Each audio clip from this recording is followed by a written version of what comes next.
Ini anak mau cerita Ustadz. Ya. Berapa hari yang lalu, ya kira-kira 10 hari yang lalu lah, kurang lebih dikit. Itu kalau antum kan udah kenyang nih makan yang begini-beginian. Cuma anak kan yo sesekali sih pernah, cuma nggak sering lah. Ada postingan di IG itu Ustadz. Ada salah satu ikhwan itu yang kemudian foto anak dipasang.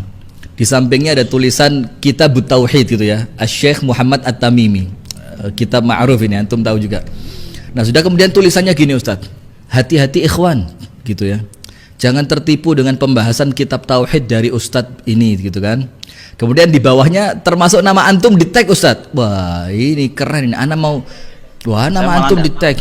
Karena beliau ini dekat dengan ahlul bid'ah, bermudah-mudahan dengan ahlul bid'ah. Dan ahlul bid'ah yang di tag Ustadz Abdullah Hadromi, Abu Basam Omar Mita, dan di bawahnya ada UAS gitu. Nah, kira-kira kalau antum Ustadz ngadepin yang gini-gini bagaimana? Karena mereka dalilnya banyak banget Ustadz, Masya Allah. Termasuk kalimat mereka itu innal arwah junudun mujannada. Jadi ruh itu akan Allah kumpulkan bersama yang sejenis. Innat tuyur ala ashkaliha taqauna. Kalau trik dari antum Ustadz ngadepin yang gini-gini gimana Ustadz? Ini sih pengalaman yang sudah saya lewati Ustadz. Saya sudah selesai dengan masalah semacam itu kalau saya Ustaz. Artinya adalah menghadapi orang yang akan senantiasa menghujat kita, memfitnah kita adalah sesuatu yang wajar. Kalau perjalanan dakwah kita itu mulus, tidak mendapatkan sama sekali gangguan, tidak sama sekali mendapatkan rintangan, justru malah kita itu bertanya sama diri kita, jangan-jangan ada yang salah nih dalam dakwah kita sampai tidak memiliki sebuah rintangan dan tidak memiliki sebuah hambatan. Tapi saya juga teringat kepada sebuah asar, ada sebuah asar yang datang dari Nabi SAW. Memang para ulama atau di dalam derajat hadisnya ada yang mendhaifkan, tapi tidak sedikit pula yang menghasankan. Rasulullah SAW itu menyampaikan al-mu'min baina khamsi syada'id. Orang mukmin itu di antara 5 penghalangnya. Yang disebutkan Nabi siapa itu 5 penghalangnya orang yang beriman? Mukmin yahsyuduhu, mukmin yang hasad kepadanya. Munafik yubghiduhu, munafik yang membencinya. Kemudian yang ketiga kufar yuqatilunahum, orang-orang kafir yang senantiasa memerangi dan membunuhinya. Wasyayatin tudilluhum, setan yang senantiasa menyesatkan. Wal ahwa tunazi'uhum, dan hawa nafsu yang menyeret kita. Ini itu ritmenya selalu akan kita temui dalam kehidupan kita Ustaz, siapapun itu. Nah, yang terkadang kita akan temui pertama kali itu siapa? Yaitu adalah mukmin yahsyuduna, mukmin yang mereka itu hasad sama kita. Nah, makanya hal semacam itu harus kita nikmati bagian dari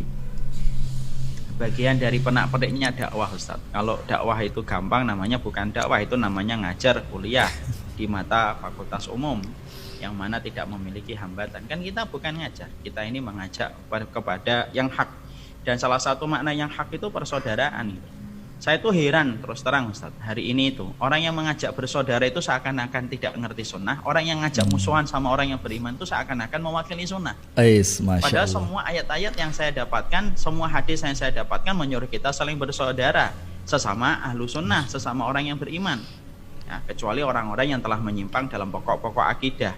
Contohnya sebagaimana orang yang mengkafirkan para sahabat, orang liberal, orang pluralisme. Dan orang-orang yang semacam ini yang membuat tulisan kepada antum, ngetek nama antum itu, ngetek nama saya, kadang-kadang lebih sibuk untuk melihat kepada kita, menjatuhkan kita. Tapi orang-orang yang jelas menyuarakan pluralisme, sekulerisme, malah tidak pernah mereka hujat, malah justru selamat dari lesan-lesan mereka. Jadi ya kalau bahasa anak-anak muda, enjoy your life. Ini Masya Allah. Wah, itu semacam itu Ustaz. Kalau kita mikirnya pikiran yang besar, kita tidak akan pernah terrepotkan dengan hal kecil yang disampaikan oleh manusia. Apalagi manusia yang mengucapkan juga majhul, orangnya siapa kita juga nggak ngerti, ilmunya dulu belajar di mana kita juga nggak paham, siapa ustadznya juga kita nggak paham. Kalau kita kan jelas, kita belajar di Fakultas Syariah, betul nggak Ustadz? Saya 2 tahun di Edat Bahasa Takmili, 1 tahun Fakultas Syariah, 4 tahun masyayikh saya masyayikh Timur Tengah. Saya lulus dengan angka yang juga tidak sedikit dan saya yakin antum juga nilainya tinggi juga. Masya Allah. Jadi kalau ada orang mempertanyakan kita itu, saya ditanyakan apanya sih? Betul kata Ali bin Abi Thalib. Anak kok seperti tahu arahnya kemana ini Ustadz ya? Jangan-jangan teman sekelas juga nih. Jadi Makanya insya Allah Ustaz, tidak perlu kita merepotkan semacam itu. Karena apa? Orang semacam itu kalau dalam kata kaidah bahasa Jawa itu apa? Lampu itu nek mati, lampu itu nek entek minyaknya mati dewi. Lampu itu kalau kemudian minyaknya sudah habis habis minyaknya kan mati sendiri. Kalau mereka sudah bosan menghujan nanti mundur sendiri satu persatu insya Allah. Iya.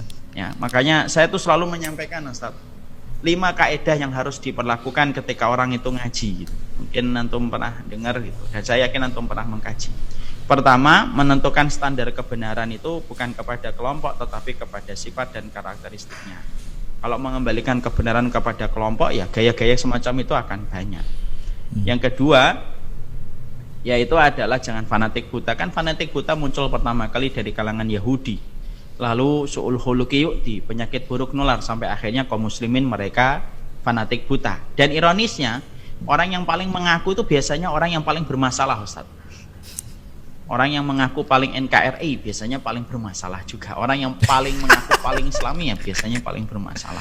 Masya Allah. Maka orang yang paling sunnah biasanya banyak sekali masalah yang ditimbulkan. Kalau sudah mengaku-ngaku dan mengklaim dirinya sendiri, padahal pengakuan dari umat tidak memberikan testimoni yang semacam itu, hanya klaim sepihak saja. Iya. Makanya jangan fanatik buta. Yang ketiga, jangan jadi khawarij lah kalau kita ngaji. Khawarij itu apa? Sifat khawarij itu kalau disampaikan oleh Imam Ibnu Taimiyah banyak Ustaz. Setidaknya ada 3 poin besar yang dimiliki pada sifat khawarij itu. Kata beliau dalam kitab Al-Khawarij Inda Ibnu Taimiyah. 1, mereka gampang memvonis, mereka gampang untuk menyesatkan. Ya, sebagaimana kita melihat pada zaman Rasulullah SAW. Bagaimana Rasulullah SAW dikatakan inna hadhihi lakismah ma'adala fiha wa la yubtagha bihi wajhullah. Seorang nabi itu divonis tidak adil dan tidak ikhlas karena Allah. Gara-gara yang memvonisnya itu tidak bertabayun kepada Rasulullah. Kenapa pembagian ghanimah kepada salah satu kabilah lebih banyak? Ya, makanya Masya Allah ya Ustaz, vonis itu perkara besar gitu. Bedanya Ahlussunnah dengan Khawarij itu apa? Khawarij itu gampang memvonis gitu, dan vonisnya tidak sesuai dengan qawaid yang ada, tidak sesuai dengan dhawabit dan peraturan kaidah-kaidahnya. Yang kedua, orang Khawarij itu apa? Ahli ibadah luar biasa, baik yang besar atau yang kecil dikerjakan semuanya.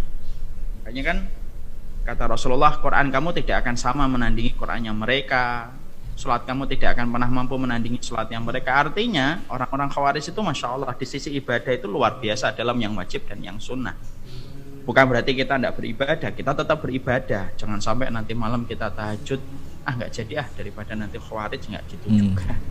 Tapi kalau kita Ahlussunnah itu kita getol, kita semangat melakukan yang wajib dan yang sunnah. Tapi di sisi yang lainnya kita tidak gampang untuk menyesatkan, tidak gampang memvonis orang lain. Dan yang ketiga yang kita juga harus paham, sifatnya orang Khawarij itu adalah orang-orang kafir selamat dari lisannya, tapi orang-orang mukmin, orang-orang yang dohirnya mukmin malah tidak selamat dari lisannya. Nah itu kalau sudah semacam itu kan kita mampu, dan kita harusnya mendiagnosa diri kita masing-masing kan. Saya ini gampang mengkafirkan enggak? Saya ini gampang menyesatkan enggak? Saya ini ahli ibadah tapi gampang menyesatkan ataukah tidak? Apakah saya ini orang kafir selamat dari lisan saya tapi orang muslim tidak selamat dari lisan saya? Setiap thalibul ilmi dan setiap pencari ilmu adalah orang yang paling berat dengan mendiagnosa dirinya dan bermuhasabah atas jiwanya. Apakah dia termasuk orang yang mendapati berbagai macam hal yang dikhawatirkan oleh para ulama terdahulu.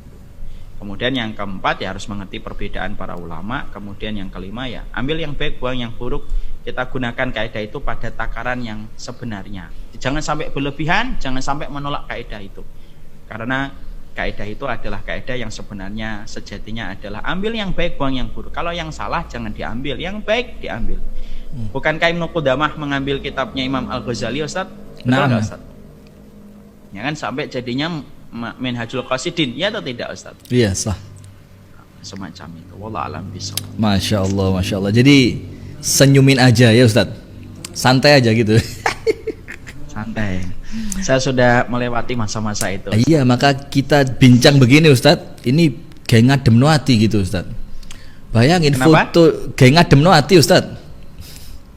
Oh gitu. Iya. Insya Allah. Jadi foto dipajang, bahkan kitab yang nggak ikut apa-apa jadi korban Ustadz. Jangan tertipu dengan kajian kitab tauhid. Apalagi ada foto Gary lagi di sana, ada foto Abu Shanum, ada foto Akhrik. Jadi terkenal mereka Ustadz.